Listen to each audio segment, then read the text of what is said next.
Сәлем достар, бүгін мен сіздермен өте дәмді болып шығатын ыстық тамақтың бірі борщ дайындайтын боламыз.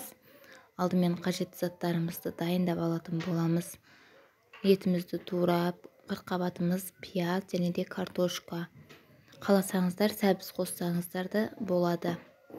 Қысып тұрған майымызға етімізді салып, жақсылап қуырып алатын боламыз.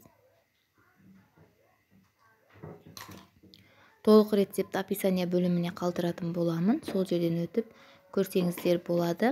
Мен аздап фарш қосып жібердім. Фарш қоссаңыздар өте дәмді болып шығады. Кеспе көжеге де мен аздап фарш қосамын, дәмді болу үшін. Енді пиязымызды салып, жақсылап сары түске енгенше қуырып алатын боламыз. Көбісі айтуы мүмкін, борщқа қызылша қосады деп. Бізде қызылшаны аса ұнатпайтындықтан қызылша қоспаймын. Пиязымызды қуырып болғаннан кейін томатымызды саламыз. Томатымызды салып, жақсылап қуырып аламыз.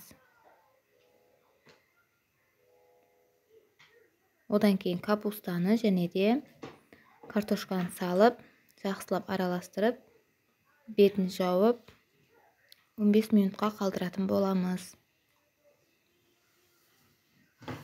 Міндетті түрде дайындап көріңіздер, барлықтарыңызға ұнайды деген ойдамын. Әркім әрқалай істейді бұл тағамды. Мен өз рецептіммен сіздермен бөлісіп отырмын. Егер ұнаса, лайк басып тіркеліп, комментария қалдырып кетіңіздер. Арнама жаңадан қосылғандар болса, міндетті түрде тіркеліп алыңыздар. Енді 15 минуттан кейін су құйып, қазанның қақпағын жауып қоятын боламыз. Қайнағаннан кейін астыны газды бәсеңдетіп, жай отта 1 сағатта пісетін болады. 1-1,5 сағатта. Менің арнамда көптеген ыстық тағамдардың және де әртүрлі булочкалардың, нандардың рецептері бар. Менің арнамнан таба аласыздар.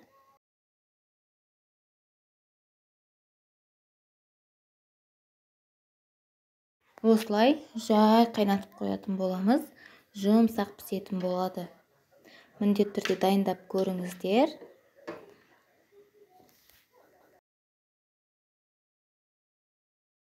Көріп тұрғандарыңыздай, борщымыз дайын, ыстық, өте жұмсақ, дәл қыс кезіне арналған, әрі жеңіл тағам.